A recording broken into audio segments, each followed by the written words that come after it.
hours. Because the region is being battered by a perfect storm of powerful trends, the status quo is simply not sustainable. An explosion at a gas terminal in Egypt's northern Sinai Peninsula has been blamed on a gas leak. Earlier, Egyptian state television reported that saboteurs blew up the pipeline. Seen here in flames, it supplies gas that's used to generate 80% of Jordan's electricity needs.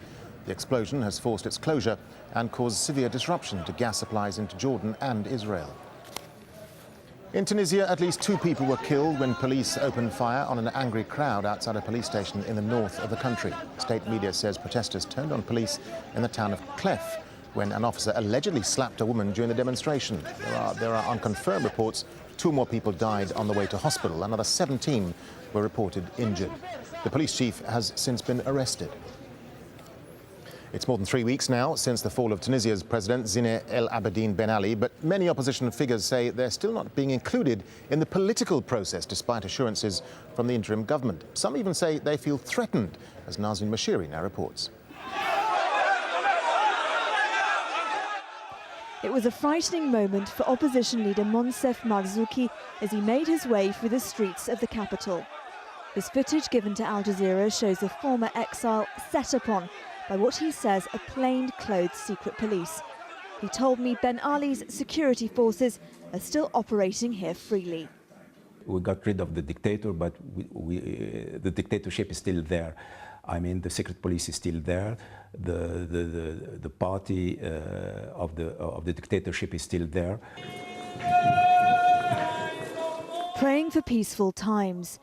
Rashid Ghannouchi was also exiled under Ben Ali, with many members of his Islamic Ennahda movement imprisoned or tortured.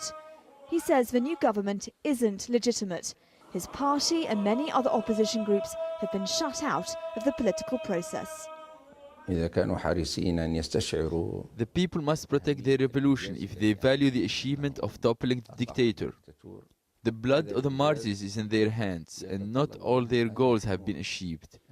The street must be ready. The genuine opposition must come together to build on a common vision. This is the man who could unite the opposition. Najib Chebi lived through Ben Ali's regime. Just a month ago, addressing his supporters like this would have been impossible. Now he has a real chance of becoming Tunisia's next president. Don't have the right to fail. You know, Tunisia is now mature to establish a democratic regime and to begin real and just development. The headquarters of the former ruling party, the RCD, has now been dismantled. Big questions still remain over whether there has been a break with the past.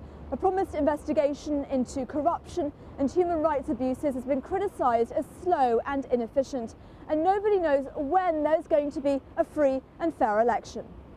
The opposition says it wants more time to prepare for those elections. Tunisia is now in uncharted territory. Building a new democratic nation is not going to be easy. Nazanin Mashiri, Al Jazeera, Tunis. Well, it's time for a short break here. Still ahead this half hour, Thailand and Cambodia seek common ground over a disputed border after renewed fighting kills 5 people in 2 days. And an unexpected announcement, Kazakhstan's president calls early elections, but will opposition groups have enough time to prepare? More on that. Stay with us.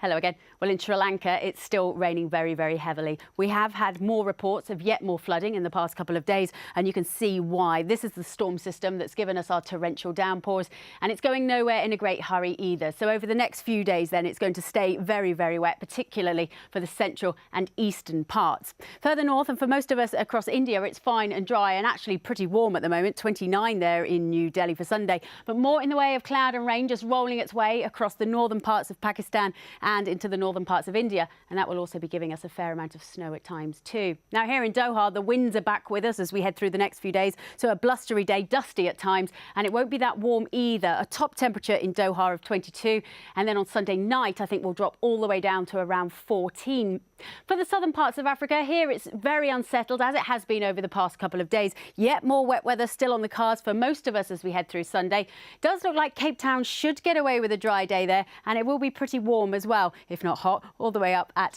33 degrees. Now for Brazil, it's in the northeast where we've seen the heaviest and most persistent rains recently, but also we're now seeing some bright white cloud there across Peru. More heavy downpours are still to come here as we head through the day on Sunday.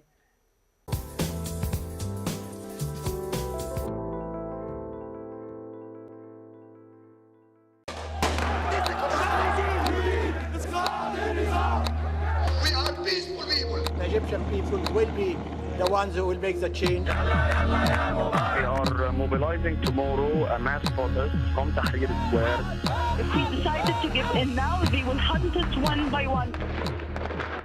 As China's economic juggernaut thunders ahead, critics claim this growth exacts a heavy toll. 101 East examines the environmental and human costs of this economic powerhouse.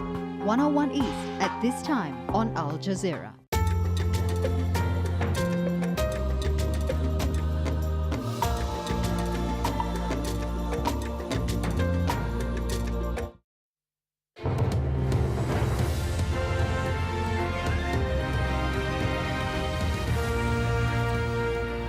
Welcome back. You're watching Al Jazeera. A quick reminder of the main developments in Egypt. The government is urging people to return to work as businesses and banks reopen on the 13th day of a political standoff. Protesters are still camped out in Cairo's Liberation Square, pressing for President Hosni Mubarak to resign. Meanwhile, his son Gamal and the other leaders of the ruling National Democratic Party have all resigned. The new Secretary General, Hossan Badrawi, is reported to have good relations with opposition figures. And banned opposition group, the Muslim Brotherhood, says it will join government talks aimed at ending the deadlock. So who exactly is the Muslim Brotherhood? Well, the group has maintained a presence in Egyptian politics, whether officially or unofficially, for almost 80 years now. It was set up in 1928 by Hassan al-Banna as an Islamist movement. Its stated objective was the implementation of Sharia or Islamic law, and it was opposed to British rule in Egypt. It was banned in 1954 after the attempted assassination of President Gamal al-Nasser. The group continued to operate as an underground movement, though, and it distanced itself from violence. But in 2005, candidates standing as independents won 20% of parliamentary seats. But in last year's heavily criticised elections, it failed to win a single seat. Well, Joshua Stacker is a Middle East expert and politics professor at Kent State University in Pittsburgh. He says Egypt's transition of power will be tainted by Mubarak's past politics. I think that these talks and the Muslim Brotherhood's participation in them are another sign that the protesters are sort of losing some steam. While they've really battled admirably and their cause is, I think, the right one, I think ultimately, the transition has started, and if they want to get on board and be a part of it, they're going to have to kind of figure a way to get in the room. So if they try to use the Muslim Brotherhood, I guess that would be at least one way. I guess it will really depend on who from the Muslim Brotherhood is in that room. But I think that the outside world has intervened just about as much as it can by not intervening at all. The transition is underway in Egypt, and with Vice President Suleiman and the cabinet and now the party all lined up, as well as the sort of Council of Wise Men that have met with him and the opposition parties. I mean, really, it's just it's sort of a foregone conclusion. If you want to get in and have a seat at the table, you got to get in now. Well, the first day of the Egyptian working week is underway, and how is this reflected on the internet and social networking sites? Here's Stephanie Scowen with a look at that from our Egypt desk. Steph. Thanks, Darren. Well, as you say, the working week has begun, and with the protests entering their 13th day, thoughts are turning to the economic impact of the demos. On Twitter, as you might expect, there's a lot of comment about the economy. One Ottawa Bill, for example, says, "The protest is causing huge economic devastation. Which is worse? Mubarak stays for 6 months or financial hardship for years?" Dina Adele, meanwhile, warns, "Banks open on Sunday. Please do not withdraw more than you need. Help our economy." And Maha Gaba also highlights the potential economic fallout. Quoting Bank Credit Agricole, she says, "Egypt's economy losing 310 million a day. Growth revised down from an estimated 5.3% to 3.7%.